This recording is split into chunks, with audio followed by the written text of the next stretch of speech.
Vaguasa biz gedəndə, Ağdərə istiqamətində döyüşə gedəndə ermənilər bizim ora yeni bölgün gəldiyini bilib, Qozlu körpünü almağa cəhd etdi, bizə hücum etdi. Hücum edən momentdə bizə əmr verildi ki, Vaguas istiqamətdən gələn ermənilərin qarşısını alaq. Orada döyüş başladı.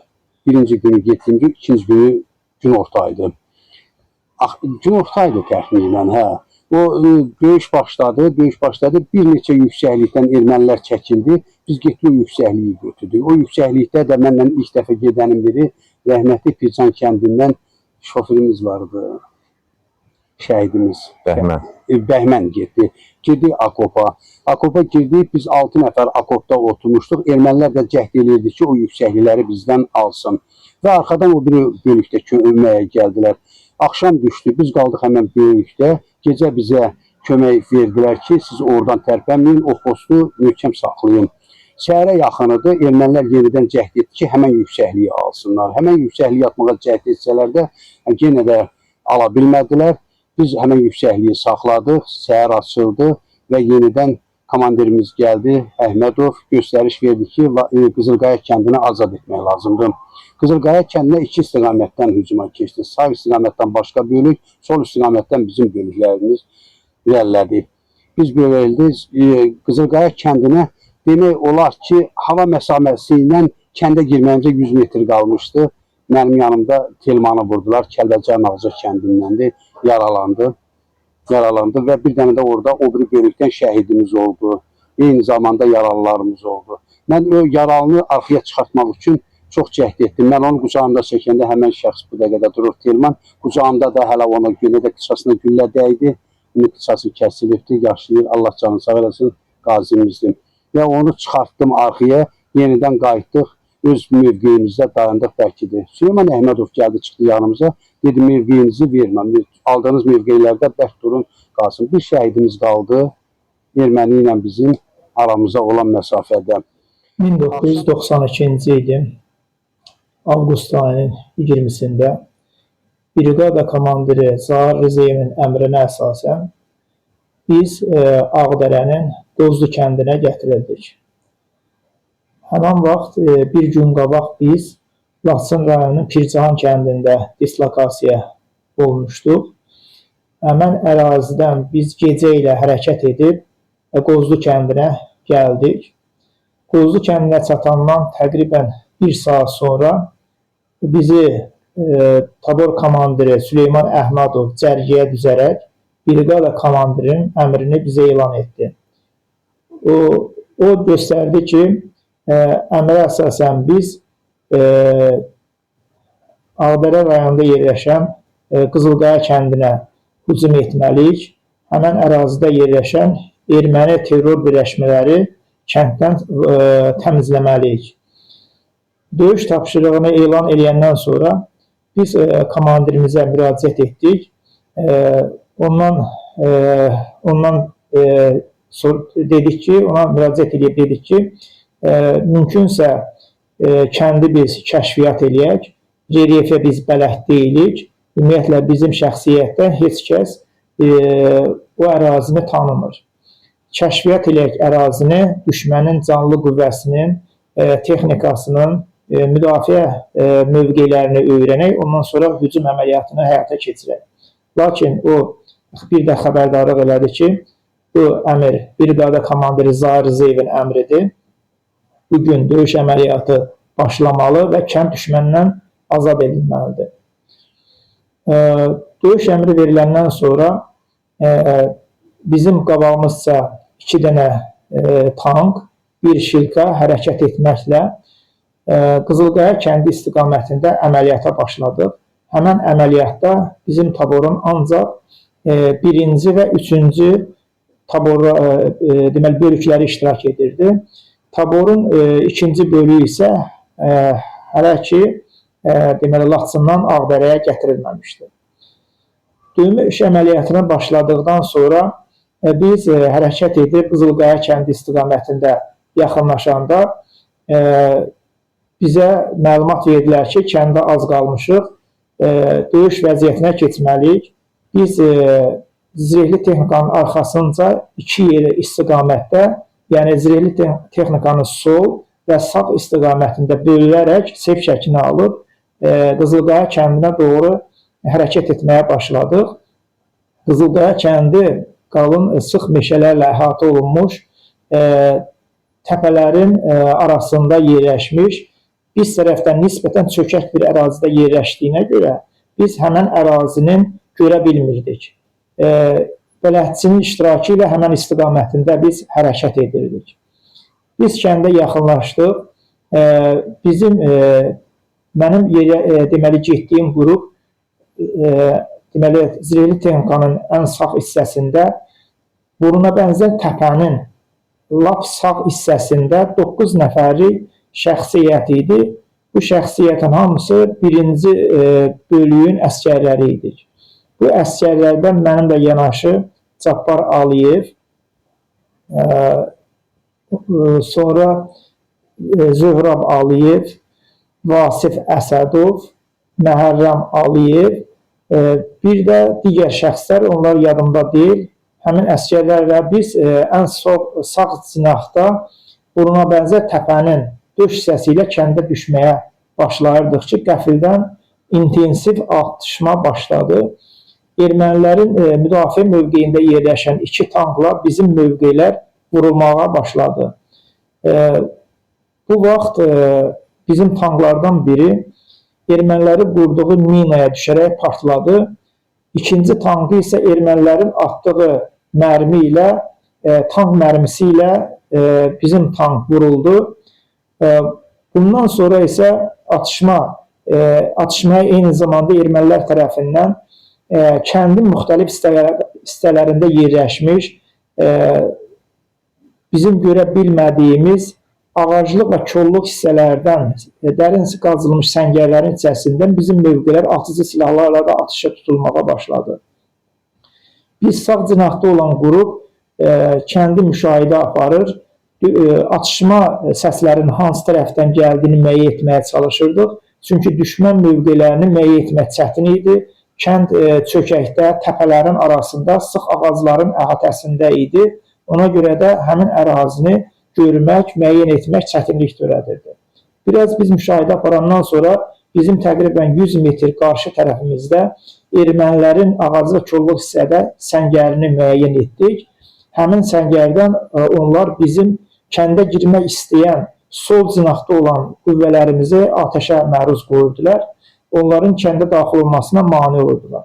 Biz həmən ərazini müəyyən edəndən sonra qısa və çox intensiv həmən yeri atəşə məruz qoyduq. Düşmən mövqeyini susturduq ki, bizim sol qüvvələrimiz hərəkətə keçsin. Ancaq atışmanı çox qısa etdik ki, düşmənin digər yerdə yaşayan qüvvələri bizim yerimizi müəyyən edə bilməsin. Sonra müşahidəmizi davam etdirən vaxtı bu zaman ermənilərin bir qrupunun bizim təqribən hava məsafəmizin 100 metrliyi ilə sağ cinahımızla hərəkət edərək meşənin içərisi ilə bizim arxa hissəmizə keçməsini müəyyən etdik. Yanımda əsgər yoldaşlarımdan biri avtomatı qaldıraq atəş açmaq istəyəndə mən ona əlimi onun avtomatının üstünə qoyub hələ tələsmə, bu ermənilər açıqlığa çıxsın, ondan sonra onları atəşə tutub məhv edək. Çünki ermənilərin hərəkət elədiyi həmin istiqamətdə bir neçə metrdən sonra təqribən 7-8 metr uzunluqda açıq bir tala var idi. O talaya doğru onlar hərəkət edirdilər. Ermənilər həmin açıq talaya çıxan zaman pulemyot, deməli PK pulemyotunda olan Zöhrə Aliyev erməniləri çox güclü atəşə məruz qoydu. Eyni zamanda biz də avtomatlarla ona dəstək verdik. Erməni mövqeyini atəşə məruz qoyandan sonra həmin yerdə ermənilərin 4 nəfər əskəri üzü üstə sərildi. 5-ci əskəri isə qaçaraq ağaclıq kolluqda gizlənməyə çalışdı. Həmin ərazində intensiv atəşə məruz qoydu. Bu zaman ermənilərin təqribən hava məsafəsi 200 metr məsafədə olan qəbirəstanların alt hissəsində ermənilərin olan mövqeyindən bizim olduğumuz yerə çox güclü atıcı silahlardan atəş açıldı. Eyni zamanda qrantomyotla vuruldu. Bu zaman qrantomyot qəlpəsi Aliyev Məhərrəmi yaraladı.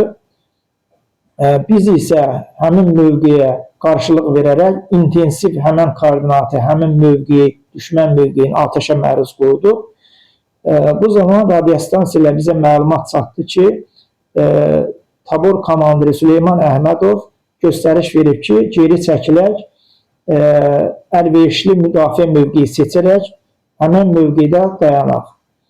Biz məlumatı eşidəndən sonra yaralımızı götürüb döyüş mövqeyindən təqribən 100 metr geriyə çəkildik.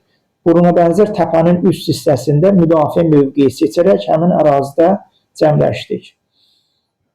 Komandir batalyonun əmri ilə sep şəklində düzülərək zirehli texnikanın sağ və sol istiqamətindən biz kəndə yendik.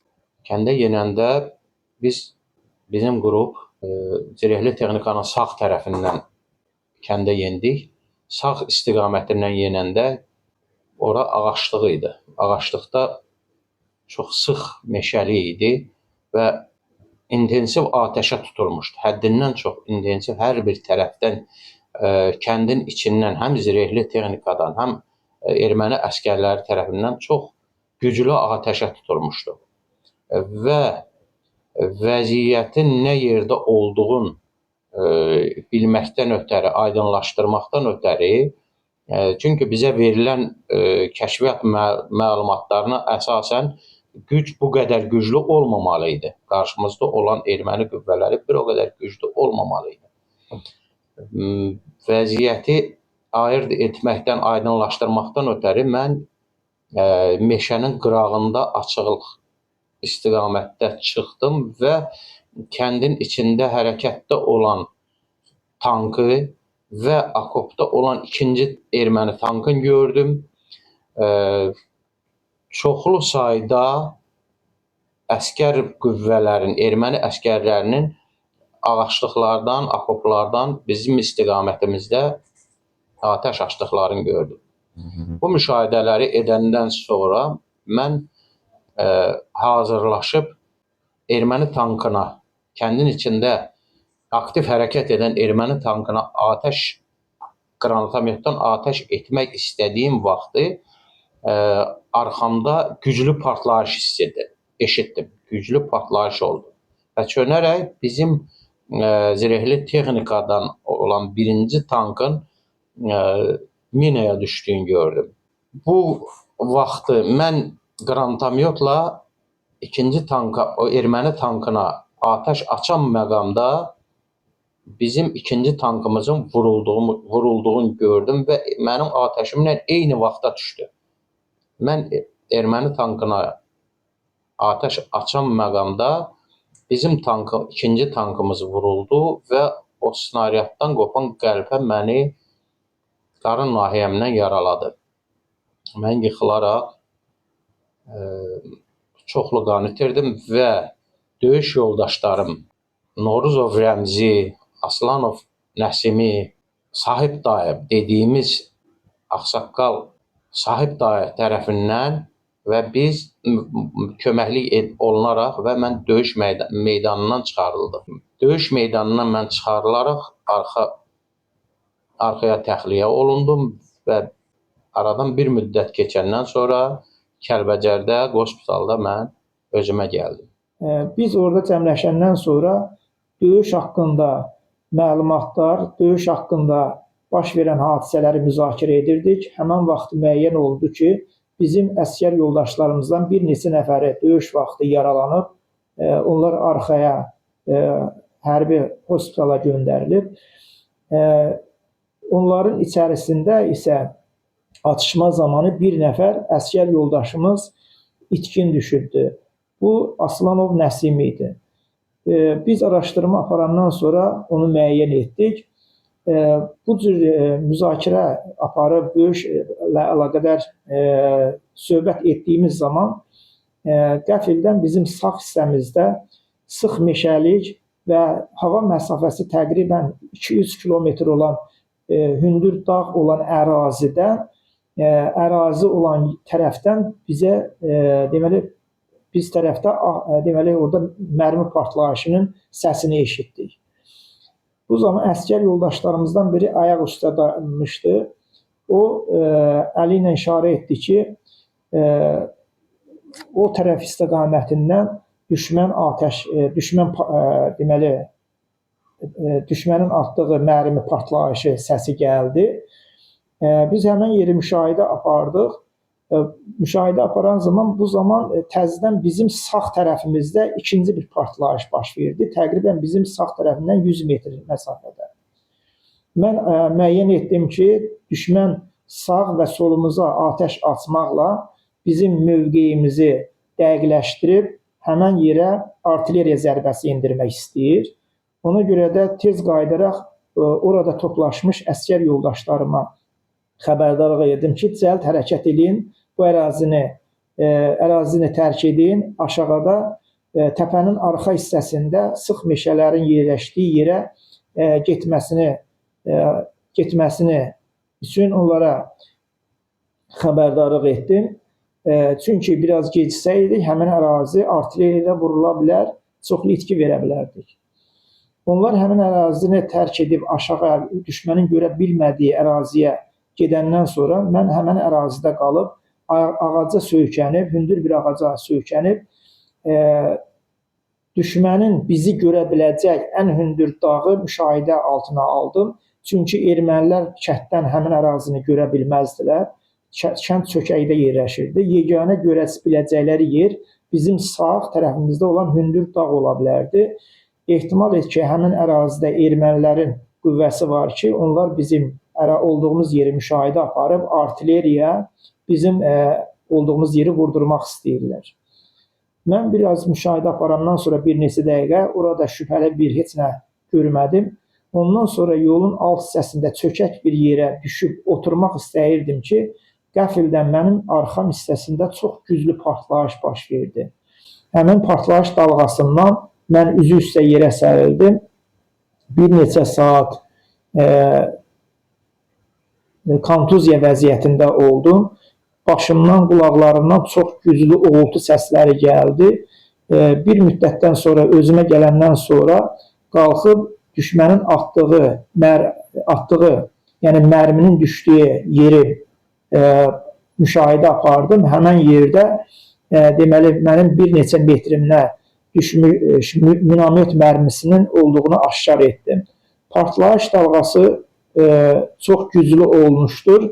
Mənim bəxtim gətirdi ki, mən çökəkdə olduğumdan partlayış dalğası məni tutsa da qəlpə mənə dəyməmişdi. Ancaq mənim həmin yerdə ağacdan asdığım buşlatımı qəlpələr deşik-deşik etib yararsız vəziyyətə salmışdı.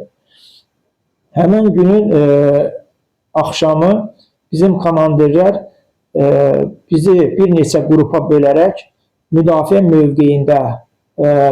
mövqeyində saxladı ki, gecə vaxtı hava qaranlıq olanda növbəli surətdə bir-birimizi əvəz edək, gecə vaxtı təhlükəsizliyimiz təmin olunmaq üçün. Həmin günün axşamı, yəni 21 avqust axşamı, gecə zülmət qaranlıq çökən vaxtı ermənilər qəflətən bizim təqribən 35 metr məsafəyə sürünərək gələrək bizim olduğumuz ərazini çox güclü atıcı silahlardan atəşə məruz qoydular. Biz isə onlara qarşılıq verdik. Atışma bir neçə saat davam elədi. Ondan sonra döyüş səngidi. Həmən günün səhəri günü, avqustun 22-si günü bizim komandirlər həmən ərazidə olduğumuz ərazinin torpağının çox möhkəm olduğuna görə, səngər qazma mümkün olmadığına görə, təhlükəsizliyimiz təmin olunmadığına görə təqribən 60-70 metr geri çəkilərək yumşaq torpaq ərazisində dərin səngərlər qazaraq orada müdafiə mövqeyi seçdik. Həmən günün axşamı da yenə ermənilərlə gecə vaxtı səhərə qədər atışmamız oldu. Ermənilər hər vəclə çalışırdılar ki, bizim həmən hündürlükdə təpənin üstündə yerləşən mövqeydən bizi sıxışdırıb çıxaralar. Çünki biz o həmin təpədə yerləşməklə ermənilərin təminat yollarını müşahidə edirdik. Bu da onlar üçün təhlükə sayılırdı. Ona görə də ermənilər Üçüncü gecə də bizim olduğumuz mövqeyə yaxın məsafələrə gecə yaxınlaşaraq bizim mövqelərə yandırıcı güllələrlə atəşə məruz qoydular. Biz isə onlara həm atıcı silahlardan, həm də üçüncü gün AQS-lə çox dəqiq zərbələr endirdik. İtkilərə məruz qalan ermənilər geri çəkilməyə məcbur oldular. Deməli, həmən günün axırıncı atışma, gecə atışmasından sonra səhəri günü ayın 24-cü tarixində ermənilər bizim olduğumuz mövqeyi, Səngərin ətrafını tankla atəşə məruz qoydular. Qızılqaya kəndi istiqamətində bir tank qalxaraq, hündürlüyə qalxaraq bizim mövqeləri vurmağa başladı. Biz isə artilleriya bölmələrimizə düşmənin koordinatını verərək onları artilleriyanın dəqiq atəşinə məruz qoyduq. Düşmən təhlükəni hiss edərək tank vurulmasa da erməni tankı sürətlə hardan Qızılqaya kəndinə təzədən qayıdıb orada gözə görünməz bir yerdə müdafiə mövqeyi seçdi. Ayın 26 avqust tarixində bizim olduğumuz mövqeyə Yevlax batalyonu gətirildi. Həmən batalyonun da komandiri Xosrov idi. 26 avqust tarixdə sübh tezdəndən orada döyüş əməliyyatı başladı. Həmən döyüşdə Yevlax batalyonu kəndə iki istiqamətində hücum əməliyyatı keçirirdi. Kəndin alt hissəsindən və kəndin üst hissəsi Qəbirəstanlıq tərəfindən. Yevlax batalyonu döyüş əməliyyatına başlayıb, döyüş əməliyyatı aparan zaman bu vaxt Qozlu kəndinin üst hissəsində yerləşən Yəhərə bənzər dağın ən hündür zirvəsindən atışma səslərini eşitdik. Radiostansiya ilə bizə məlumat gəldi ki, həmin ərazidə Yunus adlı komandirin əskərləri döyüş aparır. Ermənilər canlı qüvvəsi çox olduğuna görə onlar çətin vəziyyətə, çətin duruma düşüblər. Təcili onlara kömək lazımdır. Əks halda ermənilər oranı götürərsə, bizim olduğumuz ərazi olduqca çətin duruma düşəcək. Həmin yüksəkliyi erməni ələ keçirərsə, bizim təminat yolumuz ermənilərin tam nəzarətinə altına keçəcək. Nəticədə mühasirə vəziyyətə düşəriksə, biz həmin əraziləri tərk etməliyik və Qızılqaya uğrunda döyüş əməliyyatımız tamamilə iflasa uğraya bilərdi. Ona görə də komandirlərimizin göstərişi ilə Cabbar Aliyevin rəhbərliyi altında təqribən 35 nəfər əskər yoldaşımız həmən istiqamətdə köməyə yollandıq. Həmən vaxtı mən də radiostansiya var idi. Deməli, Yəhərənbənzər dağa zirvəsinə təqribən bir 200-300 metr qalmış, az qalmış çatmağa. Bu vaxt radiostansiya ilə məlumat gəldi ki, Qızılqaya kəndi istiqamətində Qəbirəstanlıq tərəfdən Yevlax batalyonu döyüşən bölmələri ermənilərin Vəng istiqamətində gələn hücum bölmələri tərəfindən mühasirə vəziyyətinə salıb, onlara təcili kömək lazımdır ki, həmin ərazidən onlar çıxa bilsin. Bunu radiostansiya ilə eşidəndən sonra komandirimiz Cabbar Aliyevə bu haqda məlumat verdim və o əraziyə gedərək düşmənin mühasirəsindən deməli həmin taborun əskərlərinin təqribən 60-70 nəfər əskərinin çıxarılmasına kömək etməyimi bildirdim. O isə mənə icazə verdi. Mən deməli radiostansiyaya götürərək Yəhərənbənzər dağın nisbətən hündür yerində onlarla rabitə əlaqəsinə girdim və məlumat verdim ki, yanan güllələrlə mən istiqamət verəcəm, həmən istiqamətdə hərəkət etsinlər, gəlib onlara kömək edib mühasirə vəziyyətindən çıxaracaq. Mən radiostansiya ilə onlarla danışıb, yandırıcı güllələ istiqamət verən zaman ermənilərin mənim mövqeyimi qrat qurğusu ilə 2 mərmi atdılar. Mənim bir neçə metr məsafəmə, yaxın məsafəmə düşdü. Mən qaya daşının arxasında olduğuma görə bəxtim gətirdi ki, qəlpələr mənə tutmadı. Həmin ərazinin təhlükəli olduğunu görüb, mən əvvəlki döyüş mövqelərimizə qayıtdım. Orada qərargah rəisinin müavini Mehdi Rüstəmova məlumat verdim. Olmuş, yəni Yevlax batalyonunun vəziyyəti haqqında onu məlumatlandırdım və ondan həmən ərazidə kömək etmək üçün əsgər yoldaşlarımdan kömək istədim. O isə mənə Almamədov Füzulini mənə qoşdu ki, əməliyyatı yerinə yetirək. Mən Almamədov Füzuli ilə deməli, mühasirə vəziyyətinə düşmüş əsgərlərin mühasirədən çıxarılması üçün biz sağ cinahda olan sıx meşəli ərazi ilə hərəkət etdik həmən əraziyə. Həmən ərazidə həmən deməli, taborun əsgərlərini tapıb, onları təhlükəsiz əraziyə çıxmasına kömək etdik. Bizim deməli, həmən gün apardığımız Qızılqaya istiqamətində döyüş əməliyyatı baş tutmadı.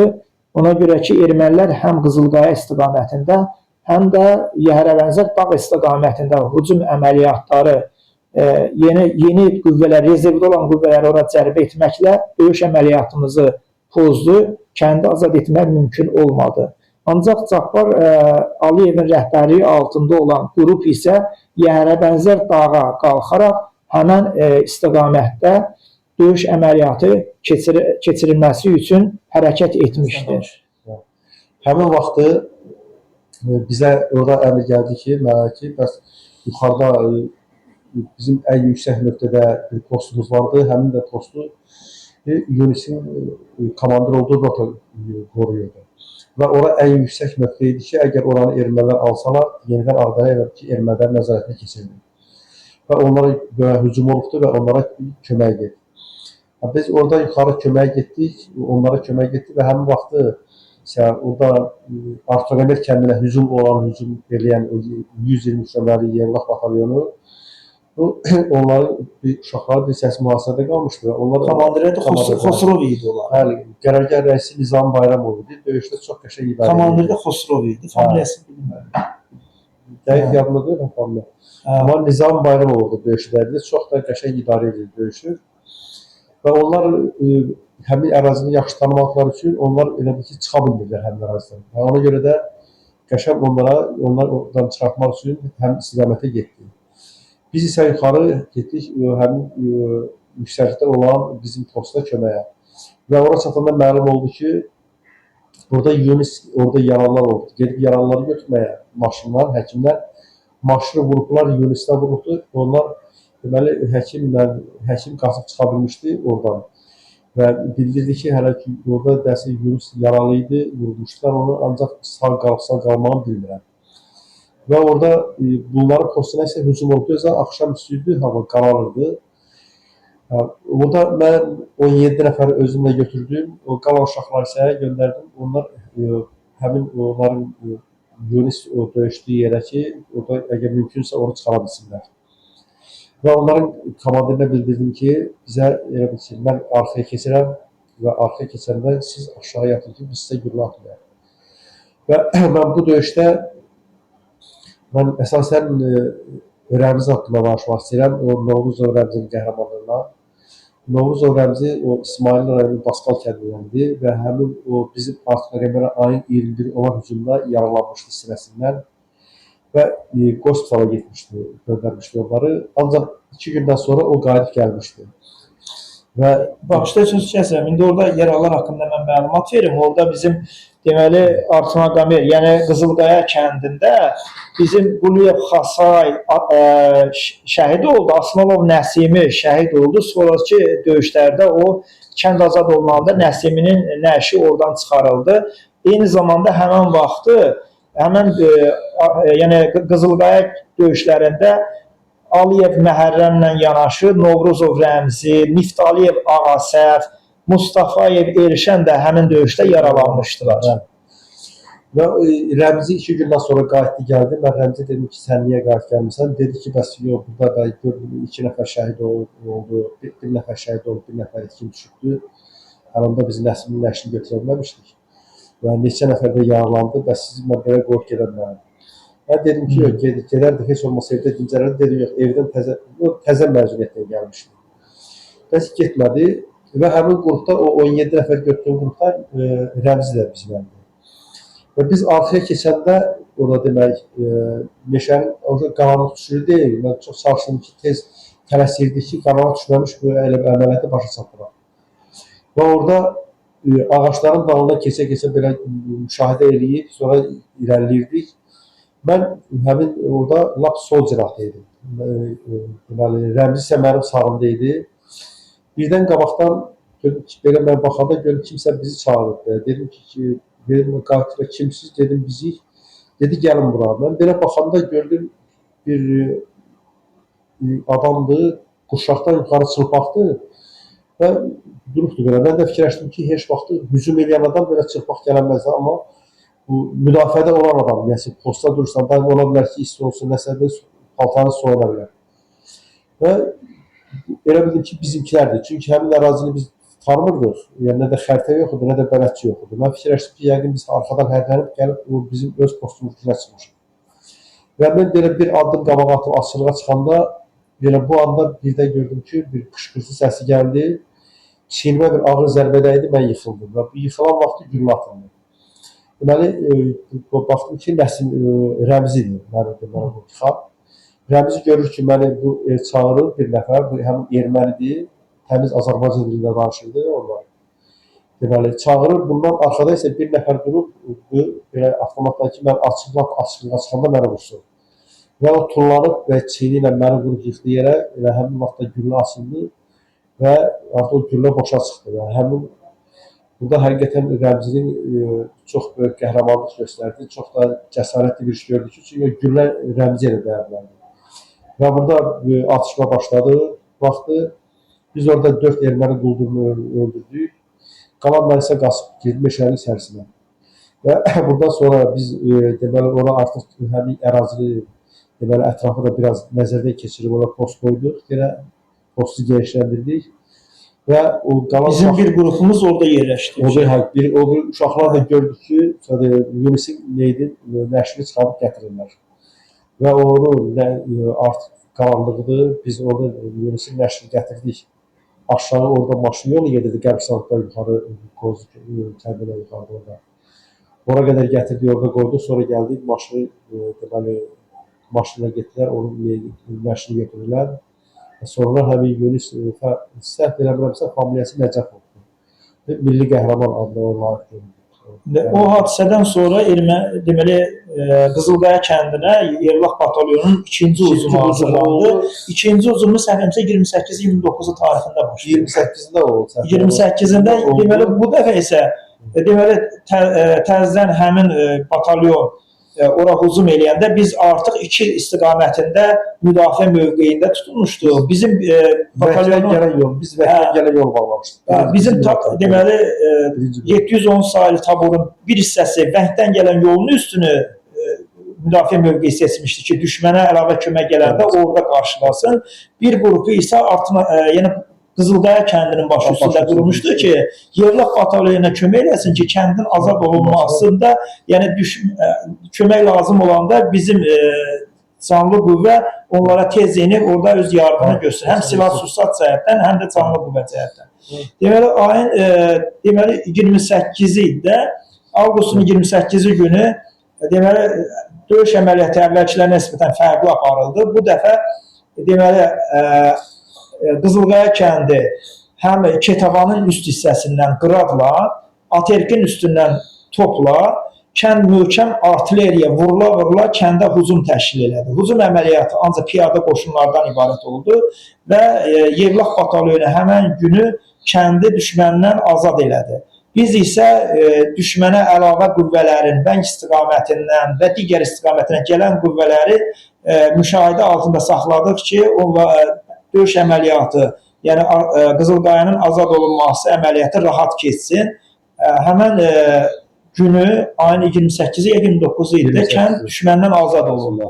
3-4 gündən sonra axşamıdır, dedilər ki, indi Rəhman müəllim çox qəşəng tanıyır, orada ferma var. Fermanın yanından və bizim yaralılarımız var, gedin onları çıxardın. Bizə 6 nəfər yığıldıq, getdik komandirin göstərişdən onların qabağına kömək eləməyə. Onların da heç bir sivyazı yox idi, bizdə vardı, onlar da yox. Heç bir əlaqə saxlaya bilmədik. Getdi çıxdıq İctimaiyyətin düz yanına. Sağımızda erməni, solumuzda erməni. Gidik kəndin meşəsinə də, meşənin Qızılqaya kəndinin. Qızılqaya. Meşədə getdik, bunlar gəlib çıxmadı. Komandirə məlumat verdik ki, bunlar gəlib çıxmadı. Artıq axşama dönürdü. Və oradan komandirə dedim ki, mən artıq düşmənin görürəm, tankının BMP-sini də görürəm, BMP-2-sini, qradını da görürəm və canlı qüvvəsinin hara toplaşdığını da görürəm. Oradan koordinat verdik. Bilirsiniz ki, o vaxtlarda biraz çətin idi koordinat vermək, bütün hər şeylər çox çətinliyi ilə də olsa, o vaxtı topçu det deyirdilər, dayı deyirdilər, det deyirdilər. O yaxşı mövqeyi vurdu, BMP-ni vurdu, amma qradı vura bilmədi. Qrad da öz mövqeyindən çıxıb, qayıtdıq, gəldik. Qayıtdıq, gəldik, o yaralılarımızda indi necə olduğu haqqında məlumatımız olmadı, çünki sizin yazınız olmadı. Qayıtdıq, gəldik, şəhər həmən kənd azad olundu. Biz bu istiqamətdən atış aparırdıq, əks istiqamətdən növbəti briqada daxil oldu, həmən kənd azad olundu. Getdik kəndə, həmən şəhidimiz elə vurulduğu yerdə qalmışdı. Mən başa palatkanı çıxartdıq, sərdik yerə, şəhidimizi də oradan götürdük, gəldik. Hansı ki, bizim Telmanı vuran və eyni şəhidimizi vuran həmən ermənilərin ikisi də kopda qalmışdı. Elə atışda qalmışdı kopun içində. Getdik onları da orada gördük. Oradan sonra bizi çəkdilər, götürdülər, gəldilər. Bir neçə gün sonra Vəng əməliyyatına başladı.